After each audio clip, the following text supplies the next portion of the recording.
دوبارہ آغاز سے لے کر اب تک فضائی، بری اور بحری رستوں کے ذریعے مدینہ منورہ حاضری دینے والے عمرہ زائرین کی کل تعداد 14,86,880 تک پہنچ چکی ہے، جن میں صرف پاکستان سے تعلق رکھنے والوں کی تعداد 2,87,000 ہے۔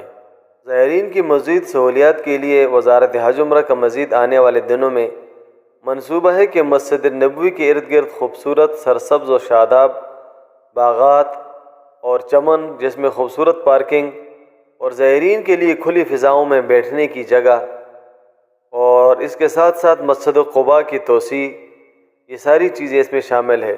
اور اس کا مقصد یہی ہے کہ زائرین خاص کر مدینہ کے اندر اپنی خوشی اور فرحت محسوس کرے اور اس کے ساتھ مقدس مقامات کی زیارت کرے۔ آپ کی قیمتی وقت کا انتہائی شکریہ۔ اللہ حافظ۔